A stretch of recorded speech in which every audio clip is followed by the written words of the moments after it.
Welcome or welcome back. My name is Erica, and today we're going to get a little patriotic. I'm going to share with you how to make these scrappy American flags using scrap fabric, and then how to make some fruit pizza.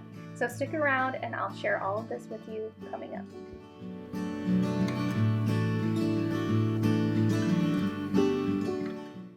We're first going to start with these scrappy American flags. Now, if this is not of interest to you, I will leave a timestamp down below so you can go ahead and skip to how to make that fruit pizza. But if you're interested in this, let's get going. So we're going to start with the main fabric of our flag, and I just happen to have this red and white striped fabric. I picked it up at Hobby Lobby. And I just thought, no, I could probably use this for something. And then I came up with this idea later and it worked out perfectly. But we're going to cut 2 pieces of fabric that is approximately 7 inches long by 4 inches wide. And you can see that I have folded this fabric in half, and then I'll cut it in half again, and there you go, you have your 2 pieces. Now, you can get creative with this. You don't have to do the red and white. Like I said, I just had this on hand already. But get creative, and really the idea is it to be imperfect, to use up some scrap fabric, and no matter what you do, it's going to look really cool, I think. As long as your fabric is, somewhat around the theme. But then I had this blue fabric as well that I got for one project, and I'm going a totally different direction, but I have it, so I thought I could spare a little bit of it. And we are going to cut out basically the stars and the blue section of the American flag. And we'll cut that at approximately 3 inches long by 2 inches wide. And I say approximately because, as I said, it doesn't have to be perfect. And you can make this whatever size you want. These are basically the size of the little handheld ones that you get at parades and all of that. But make these whatever size, adjust up or down depending, but this is a great starting point. So now we are going to take our 2 pieces of the main flag fabric. I'm just going to say the red and white fabric.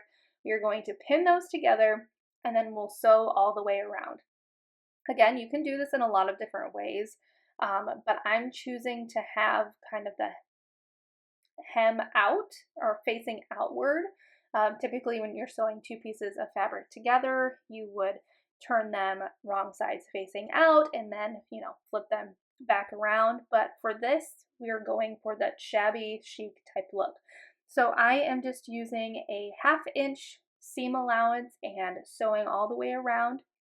What I like to do is when I get to a corner, I'll have my needle all the way down. Then I can lift up that presser foot and turn it and go down the next side. So that's what I'm doing here. And I'm just going all the way around with that 1/2 inch seam allowance.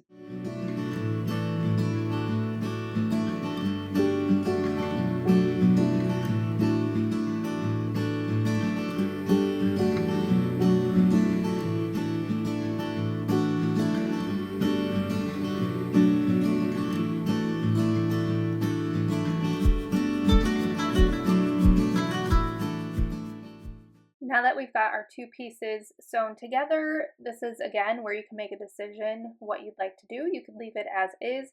I'm going in with my pinking shears. You could use regular scissors and just trim off that excess. I'll show you here in a second that you can actually make it look a little bit more tattered on the edges by just taking a needle and kind of going into the threads of the fabric and pulling up some of them so it looks a little bit more tattered, if you will. For this one, I'm choosing to do the pinking shears on both sets, but here I'm showing you how you can go ahead and make it look a little bit more tattered. Either way, I think they look great. I did lots of tests. I made too many actually, but they were fun to make. And so I tested out a couple different looks, and these were my 2 favorites. So I'm going to do that to the blue part as well, and then we'll get to sewing the blue portion onto our flag, and we are going to use just a thread and needle. Now, if you've never hand sewn before, it is not hard. I am not an expert by any means. I can get things done if I need to, but this is going to be pretty easy. So we're going to take that blue fabric, put it in the upper left corner, and I just like to place a pin in there so that it doesn't move around. and we are going to string our thread onto our needle. Now what I did is I did one big long piece of thread, put the needle on the one end all the way to the middle, and then I put the two ends together and tied them together. So you really have a little bit of a reinforcement when you're doing this. But we are going to start in the upper left-hand corner. Start from pushing your needle up through the bottom of the fabric, pulling it all the way up, and going back through the top of the fabric. And we're just going to do that all the way around. You can get fancy with it. I did a few where I did some stars. It doesn't look perfect, but again, that's what we're going for. So play around with it, but I liked the hand-stitched look.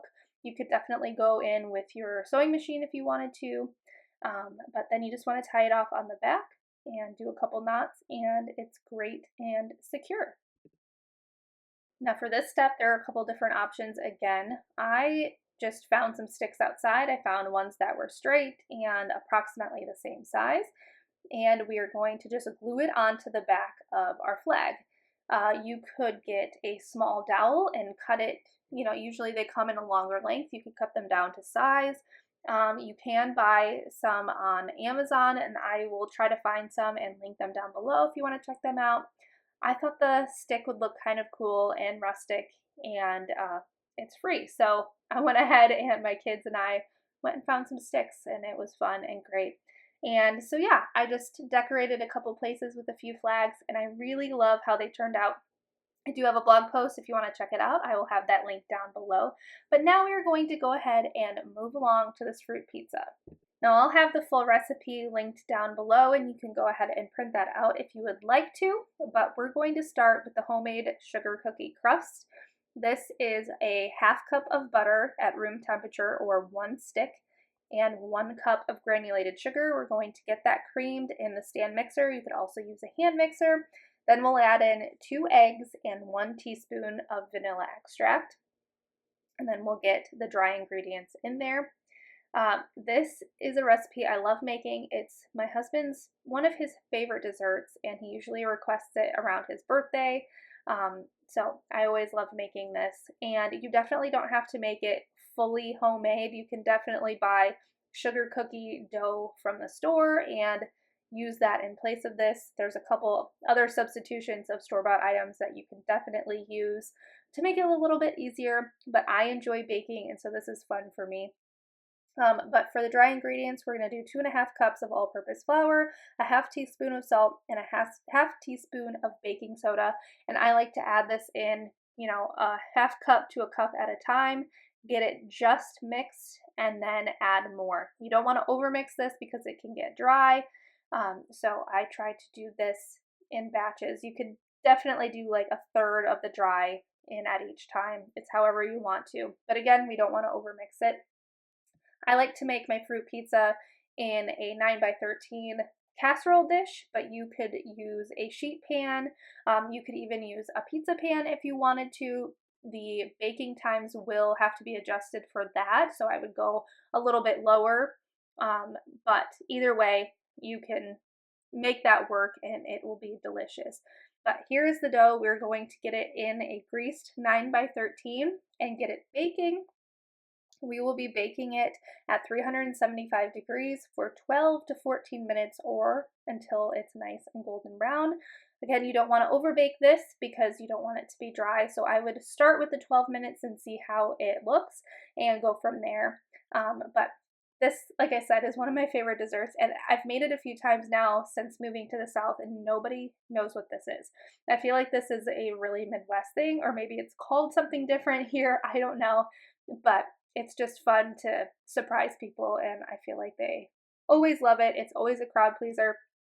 And the whole idea with this is, one, you can make this look really patriotic, so I thought it would go well with the flags, and you can make this for Memorial Day or 4th of July if you're having some kind of celebration or get together, and it comes together pretty easily.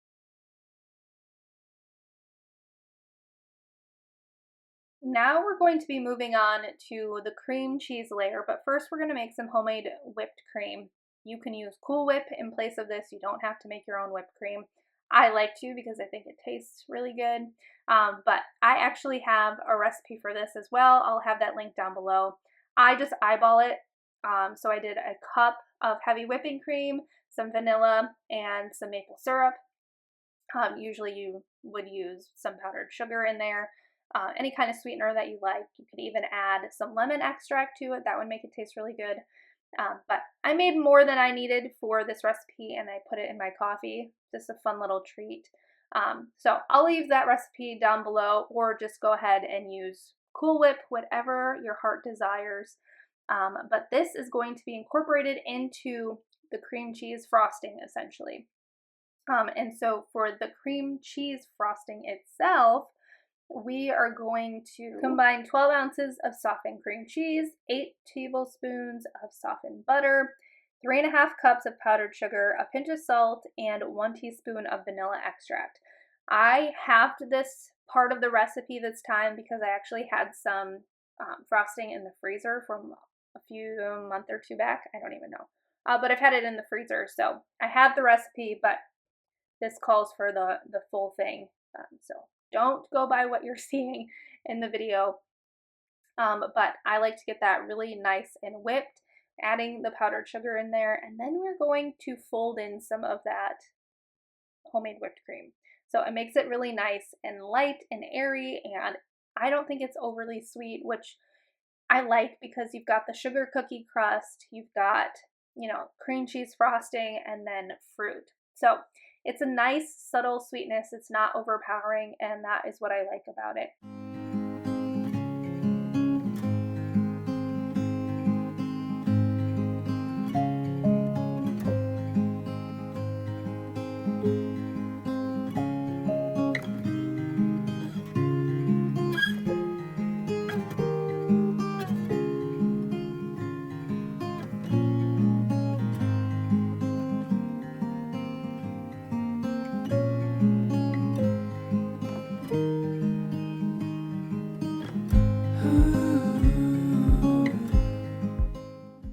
Once the crust has fully cooled, we're going to go ahead and add this icing on, and make sure you get it in all the nooks and crannies because you're going to want this in every bite. And then you get to decorate it with your favorite fruit. It depends on what's in season or what you like. I did strawberries, blueberries, and bananas, but I've put grapes on there, kiwis, raspberries, blackberries.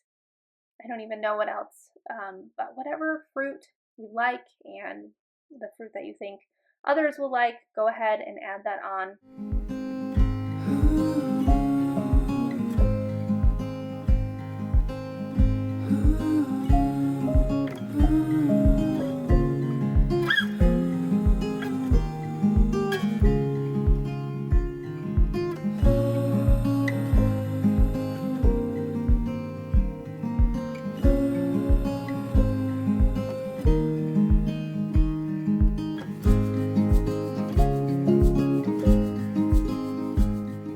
I hope that you enjoyed this video, and I hope that you got a little bit of inspiration for maybe an upcoming get-together for Memorial Day or 4th of July. Again, all of these recipes will be linked down below, but thank you so much for being here. I really greatly appreciate it, and if you want to see more videos like this, make sure you hit that subscribe button, and I will see you next time.